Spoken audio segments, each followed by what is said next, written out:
The biblical story of Samson has always intrigued people. A man of unbelievable strength, as described in the Bible. He was the seventh judge, following the generations after Moses and then Joshua, a judge, a leader of his people. But he was also blessed from birth. His parents had taken an oath to make him a Nazarite, which is, what is a Nazarite? It's someone that refrains from drinking wine and from touching any part of their hair, their facial hair, with a razor. And this in turn endowed Samson with a tremendous amount of strength to fight the enemies of the Jewish people at the time, and which he did faithfully. But then the story continues that the Philistines of the time, who were his archenemy, and he would have his battles with them as they would attack the Jewish people, and he defended. And the Bible tells us different stories of that demonstrated his tremendous amount of strength. But he did marry a Philistine woman, and she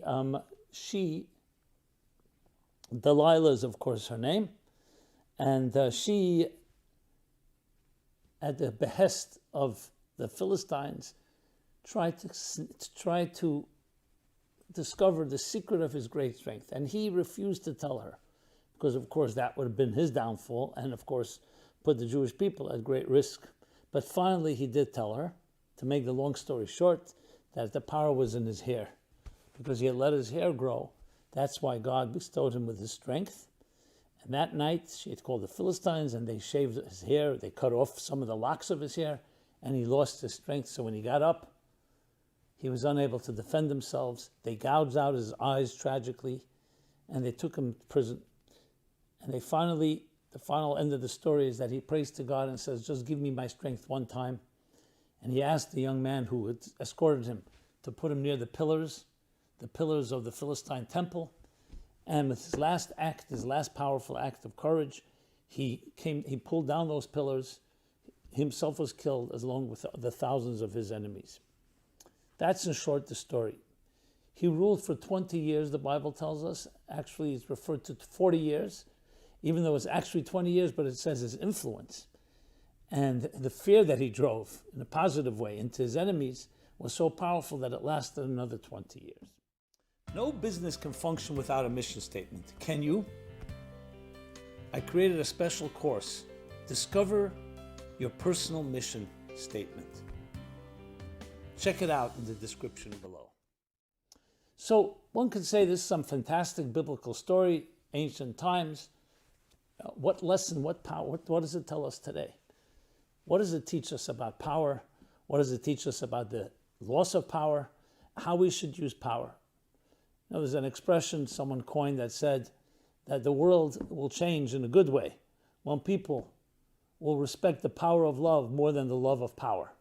When the power of love will win over the love of power, we will have a transformed paradigm, a new world. What is power? So we know power, of course, physical strength is one thing. There's also political strength. There's also influence, where people are afraid of someone leads or someone is controlling, either due to the fact that they have strength to punish you, or they control your destiny, they control your livelihood. I mean, power is described in many different ways, often not in very positive ways. So the first lesson we learn from Samson is the power of power. What is power? Every one of us is blessed with particular strengths, everyone. Some of the strengths are cognitive, some are emotional, some are physical, some are influential or charismatic. Everybody has strengths. Even someone who's an introvert that may not have strengths necessarily in the context of the front end, but they have strengths in the back end. The way they evaluate things, the way they strategize. Every person has strengths. Like every strength, it can be used for good and it could be used for bad. Just like take fire. Fire is a very powerful force. Used for good, we can't exist without fire, without warmth.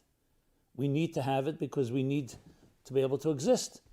We cook food. We need warmth for our own living, in our homes, in our own personal lives, physical being. We need also spiritual warmth and emotional warmth. On the other hand, fire, out of control, is destructive force. Just to use a simple example, the same thing with everything. Nuclear energy, technology, can be used to destroy, it can be used to build. So that's the first thing. What defines whether we'll use it for the positive or for the negative? It depends whether it's selfish or selfless. If it's about your own self-preservation and survival, so yes, you'll protect yourself, but at the expense of others, and often, not saying everybody will hurt others, but you could hurt others. And essentially the story of all injustice perpetrated by man against man, all wars, whether wars between nations or between individuals, was where one person's self-interest conflicted with another's, where somebody was greedy, somebody wanted something that you had. However, when we understand that we're not here to serve ourselves, we're here to serve a cause greater than ourselves, then that power, that very same power and strength, can be the most constructive, the most build, a force that builds and can change the world in a very positive way. So we have that choice. Samson also had that choice. And indeed, from his birth, his parents had chosen for him to live a life, a certain life of a reserved life, refraining from material indulgences, namely wine and cutting his hair. What does hair have to do with anything? Well, the Kabbalists explain that hair has power. Not just power we see in advertising, you see how hair is used as a very powerful sexual energy, but it has also deeper spiritual energy, and including sexual energy. And that's why hair, on one hand, can achieve great things, but it could also achieve a lot of destruction, a lot of corruption. The very hair of Samson, you see, is a symbol of both. Now, why is hair a symbol of power? So the way the mystics explain it is the physical human body is a prototype, is a mirror, a reflection of a spiritual structure. And every part of that, of the human body, mirrors different aspects of the spiritual worlds. What is hair? Where does hair grow? You'll see hair grows wherever there's power in the human body, there's hair. Hair on the head, because the head releases the most amount of heat and is the most central organ that controls the central nervous system. So hair, like fur in a way, is a protector.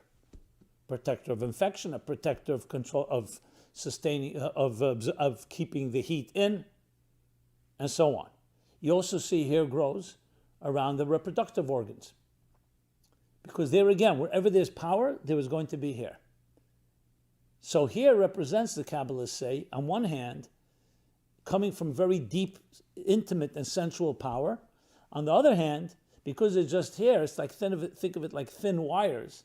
So it's only a very slight energy that flows outside of it. So it's coming from a very powerful place, but it itself is very weak, or you can say very negligible. And that's why hair needs to be protected. The reason that a Nazarite does not shave his head is because he's dedicating his hair to godliness. He's saying, I'm taking my sensuality and my sexual energy and all that powerful, intimate energy, and I will use it only for you. In turn, that gives him tremendous amount of strength. But that's not for everyone. As a matter of fact, it's not encouraged. It's discouraged to be a Nazarite. Do what you were told to do. You don't have to take on extra precaution. But Samson was a person chosen, first by his parents and by God, to be a human being that was unique in protecting the people in dangerous times of crisis. But where was his undoing was the same power of sensuality through Delilah. What happened? That's exactly what happened. His wife, the pleasures of the flesh, the challenges, was ultimately what caused them, because she said, you don't love me. Because if you love me, you tell me the secret of your strength. And the secret of his strength was a divine power that channeled through the energy, through the strands of hair, as the Kabbalists explain it. And as soon as he succumbed, seduced by Delilah, what happened was he lost his strength. In other words, it was no longer aligned with the divine purpose. Well, so then what do you need it for? And that's when he was captured and tortured and ultimately died. But he understood what happened. That's why he said to God, give me one more moment, give me one more chance. And he had his chance. And he did plenty of greatness, because he destroyed these enemies that would have done, who knows what kind of war they would have waged with Samson out of the way. But he gave his life for it. So we all have power. Sometimes the power is sensual power, sexual power. It can be the power, as I said, the cognitive power. It's all power. here is a symbol of that. The question is how that power is going to be used. To understand that power is a gift. And that's why Moses is compared to being the most humble man, humblest man. He's called the humblest man on earth because he knew his power. But the more the power we have, the more humbler we need to be, because what will rein it in?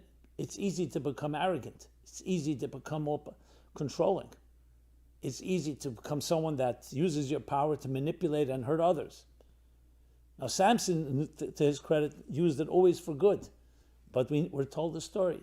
Don't overestimate your confidence level. It was one moment of weakness, and there was no reason. And he succumbed, and that's what happens. So we learn from this a tremendous lesson in what power is and how it should be used. Now let's talk a moment about the power. Power has been the greatest force of corruption in history. People who are in power, what do they say? Absolute power corrupts, and absolute power corrupts absolutely. Absolutely corrupts. Because when you're in power, what's your check and balance? That is why there's an expression that the greatest king has to always know there's someone greater than him. That's God. You were given these strengths for a reason. And that is a tremendous lesson in life, because if you think about it, the people in influence today, our leaders, if they had that lesson, how different would the world look like? Now, the truth is, many lament the fact that we don't really have leaders, which really deserves its own discussion. But even those that do have strengths, often the strengths become the pursuit of their own glory, their own vanity, their own wealth, their own success. Sometimes others benefit from it. But that type of leader that's completely dedicated and truly does have power and is able to channel and harness that power toward building something is a rarity. And that's why this lesson of Samson is so powerful for each one of us. Teaching our children from young age, you have great strengths. And those strengths can be used toward improving and transforming the world. But remember, with great strengths come great challenges. And that great challenge is always to keep that check and balance and remember there's something greater than you are. And those strengths that are channeled within you are coming from a greater place. And you are nothing but that channel. Is it always easy? No, of course not. But it's what the difference between life and death, and the difference between transformation and destruction. So may each of us take that lesson to heart and really appreciate what we have within us and realize, yes, that you can have great strength and great hair. And it could be used as something that's pure vanity, pure externals, or it can be used something to actually influence and inspire people to become greater than they even know that they are. May each of us be blessed in that way. Learn the lessons from Samson. The word Samson is Shimshon in Hebrew, means Shemesh V'mogen, which means like a pillar and a shield and a protector, because that's what he was, a pillar and a protector. Sometimes also called like a sun that protects. That's what he was. So using our strength to protect, to nurture, which is what anyone in power should understand, whether it's a parent, whether it's an educator, whether it's a leader. To be like Shimshon, the true Shimshon that is a guardian and a protector for everything that needs protection, the vulnerable, the defenseless, the sensitive. In this world, we need that more than ever, today more than ever. Be blessed. This has been Simon Jacobson, meaningfullife.com, where you could check out this and many other programs. Please share with others, pass it on, and I'd love to hear your thoughts, comments, inquiries, questions, anything you'd like to share. Again, meaningfullife.com.